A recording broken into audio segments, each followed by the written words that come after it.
التبيان نجمع أسرار القرآن وعلى الآفاق لنا يغدو بالحق دليل البرهان جاءت بكتاب مسطور يدعونا لطريق النور ما بين خيال وشعور نبحر في فكر الوجدان بسم اللہ والحمد للہ والصلاة والسلام علی رسول اللہ وبعد۔ ہمارے پیارے حفاظ کرام، قراء عظام، السلام علیکم ورحمۃ اللہ وبرکاتہ۔ آج ہم تراویح کی تاریخ اور اس کی مشروعیت کے بارے میں آپ سے کچھ عرض کرنا چاہیں گے۔ آج کے اس پروگرام کو آپ 3 حصوں میں تقسیم فرما لیں۔ پہلا حصہ دور نبوی و صدیقی، دوسرا حصہ دور فاروقی، اور تیسرا حصہ ائمہ اربعہ یا ائمہ مجتہدین۔ سب سے پہلے ہم دور نبوی و صدیقی آپ کے سامنے پیش کریں گے۔ اس میں 3 باتیں آپ یاد رکھیے۔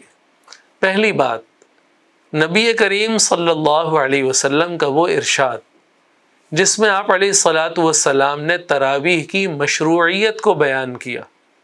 ابن ماجہ میں آپ علیہ الصلاۃ والسلام کا یہ ارشاد موجود ہے، ان اللہ کتب لکم صیامہ وسننت لکم قیامہ۔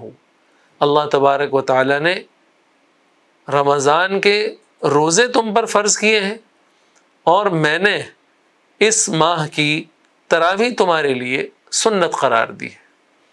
دوسرا ارشاد جس میں آپ علیہ الصلاۃ والسلام نے تراویح پڑھنے کی ترغیب فرمائی، حضرت ابو ہریرہ رضی اللہ تعالی عنہ سے مسلم شریف میں مروی ہے کہ جناب رسول اللہ صلی اللہ علیہ وسلم نے ارشاد فرمایا، من قام رمضان ایمانا واحتسابا غفر له ما تقدم من ذنبه۔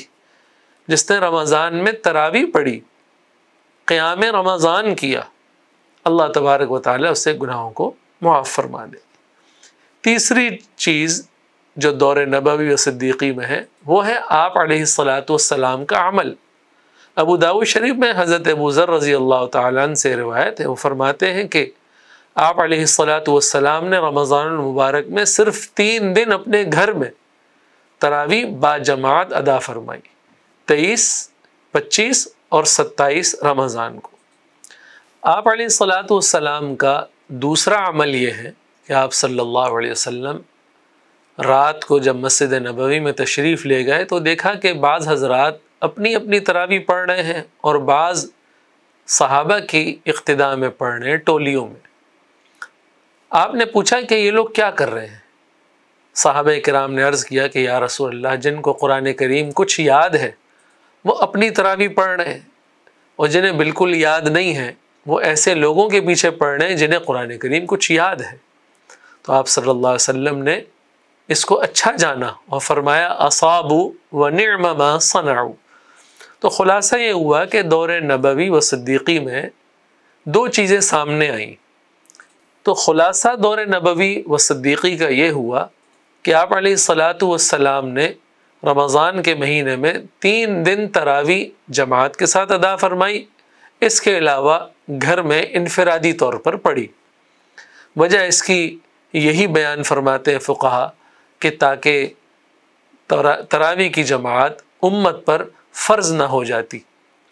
دوسرا عمل کہ صحابہ کرام نے آپ صلی اللہ علیہ وسلم کے سامنے انفراداً اور اجتماعاً دونوں طرح تراویح ادا فرمائی ہے۔ اور بالکل یہی طریقہ حضرت ابو بکر صدیق رضی اللہ تعالیٰ عنہ کے دور میں بھی رہا، اور حضرت فاروق اعظم رضی اللہ تعالیٰ عنہ کے ابتدائی دور میں پہلے رمضان میں یہی ترتیب جاری رہی۔ اب ہم آتے ہیں دور فاروقی کی طرف۔ 22 جمادی الثانیہ 13 ہجری حضرت ابو بکر صدیق رضی اللہ تعالیٰ عنہ اس دنیا سے تشریف لے جاتے ہیں، اور 2 ماہ بعد ہی رمضان المبارک آتا ہے۔ تو اس میں وہی ترتیب رہی جیسا کہ آپ علیہ الصلاۃ والسلام کے زمانے میں تھی۔ اس کے بعد جب دوسرا رمضان المبارک آتا ہے تو حضرت عمر فاروق رضی اللہ تعالی عنہ مسجد نبوی میں تشریف لاتے ہیں اور دیکھتے ہیں کہ بعض صحابہ الگ الگ تراویح پڑھ رہے ہیں اور بعض ایک جگہ پڑھ رہے ہیں۔ آپ علیہ حضرت عمر فاروق رضی اللہ تعالیٰ عنہ نے سب کو حکم فرمایا اور ابی ابن کعب رضی اللہ تعالیٰ عنہ کو بلایا اور فرمایا کہ ایک امام کی اقتداء میں تراویح ادا کی جائے۔ لہٰذا حضرت ابی ابن کعب رضی اللہ تعالیٰ عنہ نے امامت فرمائی اور سب کو 20 رکعت تراویح پڑھائی۔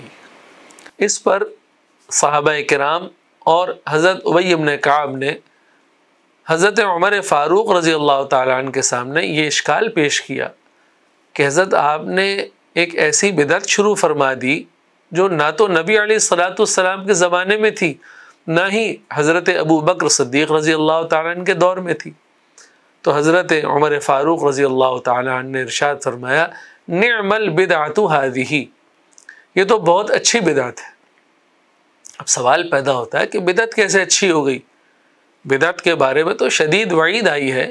آپ علیہ الصلوۃ والسلام نے ارشاد فرمایا من احدث فی امرنا هذا ما ليس منه فهو رد، ہمارے اس دین میں جس نے کوئی نئی بات ایجاد کی وہ مردود ہے، قابل رد ہے وہ بات۔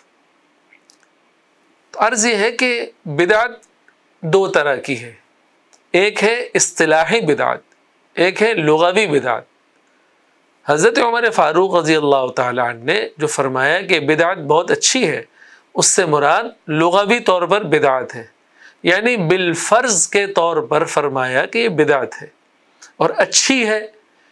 وجہ اس کی یہ ہے کہ چونکہ دیکھا تھا کہ آپ علیہ الصلوۃ والسلام نے 3 دن جماعت کے ساتھ تراویح تو پڑھی ہے، تو کیا یہ اچھا ہو کہ حضور کا یہ عمل 3 دن کے بجائے 30 دن 29 دن تک جاری رہے۔ لہٰذا تمام صحابہ کرام نے حضرت عمر رضی اللہ تعالیٰ عنہ کے اس فیصلے پر عمل فرمایا۔ یہ دوسرا دور تھا۔ اب ہم آتے ہیں تیسرے دور کی طرف، تیسرے حصے کی طرف، یعنی ائمہ اربعہ۔ تمام ائمہ اربعہ یعنی امام اعظم ابو حنیفہ رحمہ اللہ تعالیٰ، امام شافعی، امام مالک، امام احمد بن حنبل رحمہم اللہ تعالیٰ، ان سب کے نزدیک تراویح بالاتفاق سنت ہے۔ کیوں؟ اس لیے کہ رسول اکرم صلی اللہ علیہ وسلم کا ارشاد ہے کہ ان اللہ کتب لکم صیامہ وسننت لکم قیامہ، کہ میں نے اس رمضان کی تراویح اور قیام کو تمہارے لیے سنت قرار دیا ہے۔ دوسری وجہ، تمام صحابہ کرام نے حضرت عمر فاروق رضی اللہ تعالیٰ عنہ کے فیصلے پر عمل کیا، اس کی اتباع کی۔ تو اتباع و اجماع صحابہ کی وجہ سے تمام ائمہ اربعہ کے نزدیک 20 رکعت تراویح سنت مؤکدہ ہے۔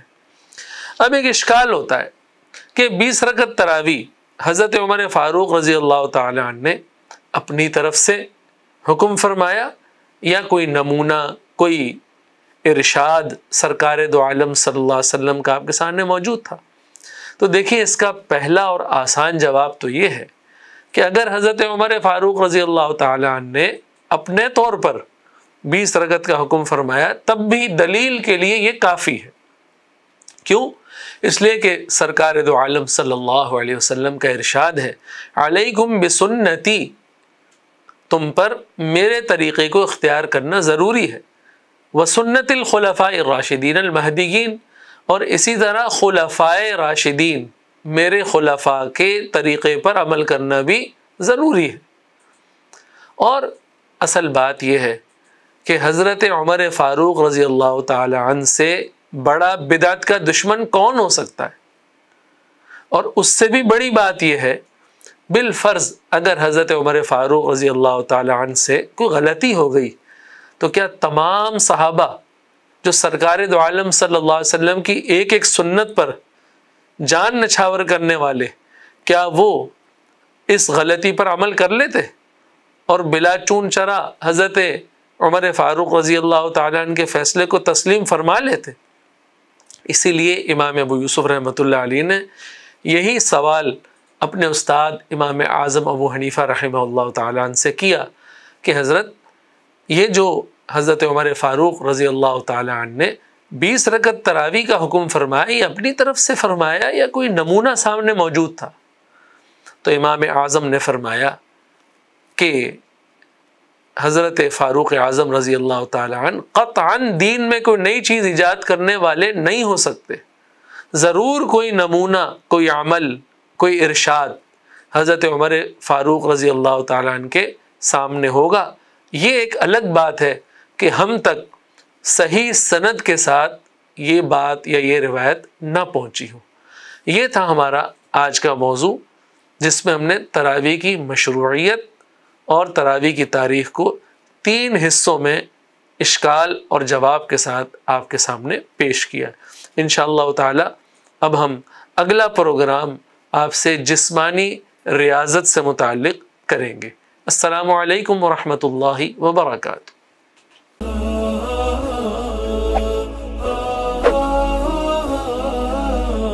فاح من روض الجنان عطره في كل آن